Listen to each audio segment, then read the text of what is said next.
Was the idea after Dog Altogether for this always to be a feature, for there always to be a feature there? Well, I always knew that I had to make a feature film, you know, and I always felt that the acting gigs weren't enough for me, really. And so I knew that I had to start writing my own films, because over the years I'd sort of collaborated with other directors, and you know, when you do that, sometimes it's great because they give you that place of expression, but you know, you have to be careful you don't just lose yourself in that. And so basically I knew that I had to break out and make my own films, and my first sort of step into that world was a short film called Dog Altogether, and it, you know, we made it and it went out and did okay, got a couple of awards here and there, and then I'd written another short film about Olivia's character, and I thought I was going to make another short, but then people responded so well to in terms of those characters that you know, I'd get asked by people, well, what happens to them, you know, and I want to know where the story goes, and I realised that Dog Altogether just always felt like the beginning of a bigger film. So I went off and just took myself away for a week and wrote Tyrannosaur, and In a week? Yeah. Yeah, but no, you know, oh, cheers. Thanks, Chris. In a weekend. Weekend, I meant. But yeah, it sounds really impressive, but I've written my second script, and that took longer, and I've got to go and do some more work on that, so it's not that clever. But yeah. Do you think by the fact that these characters had been brought to life in that short form, almost, I don't know, did they help you form a bigger picture? No, do you know, strangely, not because there was nothing really, apart from the Joseph character, there was nothing to suggest in the short where the film might go. Mm-hmm. But I guess when I sat down to carry on writing, I started exactly from where the short finished. So when she finds him, the short ended when Joseph was outside the charity shop after an attack. So I wrote this scene, started straight from there, and wrote the scene where he goes in and she gives him a cup of tea. And that scene just grew, and I suppose it was, you know, Joseph's assault on her, you know, and her character, and all these, you know, preconceived ideas he had about her and her life, you know, just on face value. When I wrote that scene, I think I remember just thinking, okay, well, let's see if you're right. And, you know, he couldn't have been more wrong, really. And I think that was the catalyst for where the film then went, really. How important was the location in terms of, I guess, inspiration whilst you're filming? It was really important because I'd learnt a really great thing. I'd worked with a director called Pavel Pavlikovsky, and he was, you know, apart from being an incredible director, one of the things that I took from him was that the location was a really, really important thing. You know, it's not just the place where you shot the film. He sort of, where he put his films was very important. So when we made a film in Margate, and you know, he would then start to sort of ingrain himself in the community and start to bring people from that community into the filmmaking process. And I thought that was really good, because it added this extra layer of authenticity in a way that you weren't hiring extras, you know. So when it came to Tyrannosaur, we looked like we were going to have to shoot in Leeds, and they'd given us some money, and luckily we found a great location, and so I guess I learned that from him. I started to bring in, like, for example, the women in the charity shop at the end were the people who ran the actual charity shop, and at the wake it was all local people who came in and basically had a up for the afternoon. Is the guy playing guitar? Who's the guy playing the guitar? He's a busker. His name's Chris Weed. No. And he's just a busker. And when we shot the opening scene of the film, he was kind of terrorizing the crew he was just going, he was like some demented minstrel going around everybody and annoying them. And I just sort of, I remember just having a conversation with him and saying, do you want to be in this film? And he went, yeah, mate, yeah. And on the spot, I said, could you make up a song then? And I give him all these plot points. I said, it's a guy called Jack, and he's died, and he's got this daughter Marie and his friend Joseph. They have a history, and I gave him some bits and pieces, and he stood in the alleyway and just made this song up, and then just took his number.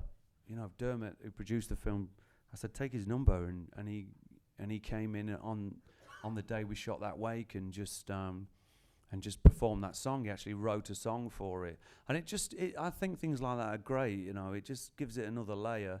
But also stuff like I was talking on set to Paul Popplewell, and the scene when he comes out to Peter, and he's got the dog around his waist.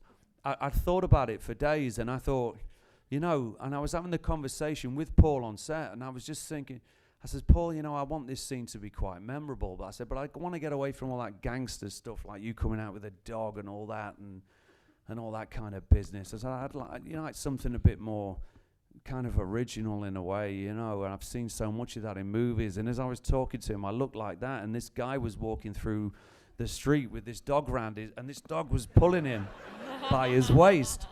And I just went, oh, I said, I said, mate, is that how you walk your dog? And he went, yeah. You know, and I said, you've got to walk your dog like that. That's how you've got to do it. And I suppose, I suppose, yeah, it's a funny scene. But I suppose that if you're in a studio, if you're in a sterile environment, you know, I think all that stuff gets killed off, really. It just feels so authentic, even like the two girls who pick up Hannah from the street, you know, you kind of think they've obviously just been on a real hen do and stuff. And it well, in Leeds, there seemed to be a hen do every night of the fucking week in Leeds. You know, so it's quite a madhouse. It's a great city to be around it and to shoot in, but it's quite a nut house. So, and that was literally, I mean, I'd written in the script that it looked like these girls or this little gang that had come across who were potentially going to mug her, and I didn't like that idea. I didn't like this threat upon threat, you know. Yeah.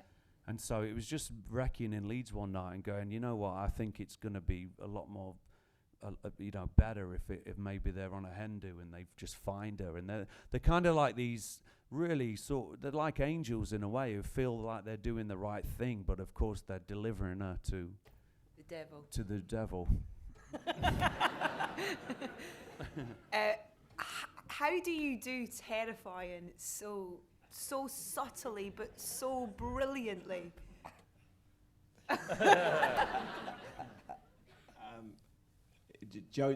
James was very easy to play because, and I've said this before, I think Olivia is very easy to love, and I think that he's a man whose heart is broken, and so and the way he deals with it is through violence and control. And you're only, you know, I was responding to what she was doing, you know, and that's what I don't know. That's it really. My wife's here. You can ask her. I don't know. Just that shivers through like that. Whoa. And that scene as well, it's so powerful when you come in the shop and then you ask Joseph to leave, and you can see the fear from the soles of her feet right through in you and stuff. I mean, congratulations, Olivia. Absolutely amazing performance.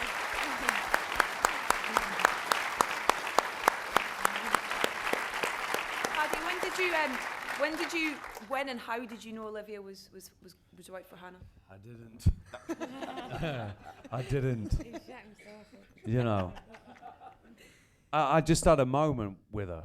It was really weird, you know. We were doing Hot Fuzz, and it was our first ever rehearsal on it, and it was one of those really mad moments. We just went to, and this is not, we just went to walk through the door at the same time, and it was one of those awkward situations where I went, after you. She went, no, after you. And I just went, oh, that's fucking, you know, and I don't know what happened. I just kept looking at her as we were going through the audition day, and I rang my wife and I went, I found her. And that was it. It was just her qualities as a gal. Like Eddie said, she's easy to love. She's very selfless. She has no motives. You know, she's just a great gal with great qualities, and that's what you needed to play this. You didn't need, yeah. What was that about? There's some history there I don't know about. But you know, it was that, and people think with Olivia that the other stuff was a real, you know, or you cast an actor because of those difficult moments, and it's not that, you know, it's the other qualities is why I cast her. The other stuff we had to sort of worry about later on, because I think that when Joseph goes into that shop, it's almost like you have to really believe that. I think if you'd have cast, I don't want to say established, but if you'd have cast an actress who was more familiar with that kind of work, for example, you know, I think you'd have known that you were probably going somewhere else, whereas you didn't with Olivia. You know, she was a totally new sort of, I don't know, canvas, if you like. I don't know what the word is, but I don't think you had them kind of expectations, and I think that's why it's such a revelation and why she is, you know. How did it feel for you, Olivia? Kind of, I guess, playing Hannah in terms of she's a character who goes through so many emotions within this film and stuff. Did you? She's got one. She can use one. Pick up your little triffid. It was a gift to, you know. It was a part that I've always wanted to do, and it was only because Paddy had some imagination that he let someone weird do it. It was I you know, I've dreamt of this whole job, this part, since I was about 12, and then Paddy made it happen, and so yeah, it was terrifying. I didn't want to let Paddy down. He was taking a punt, but it was brilliant, and sorry. And what was the I hate using the word kind of challenge, but I don't know, what did you draw on to get kind of, especially to those most terrifying moments for Hannah and stuff? That, I mean, that scene in the shop is kind of.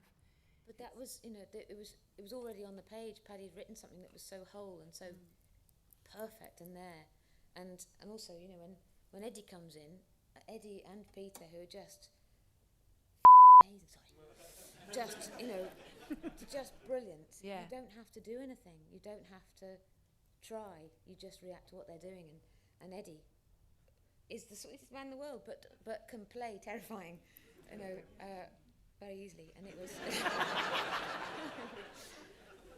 it made my job. I didn't have to do anything.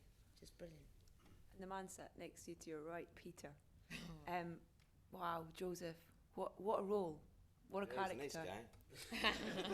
He is though. He is though.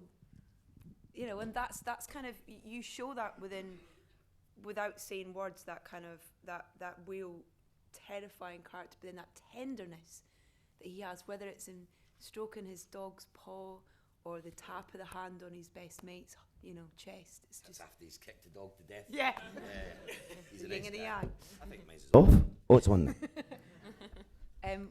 What for you made you want to go back to replay Joseph, because you'd been there with Dog altogether, and this was a chance to, I guess, to play him in full. Just the script. I mean, Paddy had sent me the script. I'd already worked with Olivia on it, and really enjoyed the experience. And then Paddy sent the script, and I wasn't completely sure that the script would work, in the sense that there's a lot of films that short films that want to expand into being a feature film, and it doesn't work. Paddy sent me the script, and the script just was a joy. I mean, it was just a beautiful script, and it really blew me away. So I phoned him immediately and said, yeah, count me in, man. And the full knowledge that I wouldn't need any money for it. It was just such a great script, you know. And I mean, obviously, no point in talking about character. It's on the screen. You know, but Yeah, but you still have to bring your. You know, as much as Paddy's got on the page, you still have to bring your bit to it as well. Sure. It's again, it's the page, and it's who you're working with. It's all that.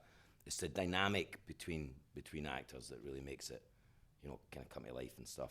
And obviously the director's, you know, the primary kind of conductor, if you like, of that particular kind of choir, and everybody that was in the film were just a total joy to work with.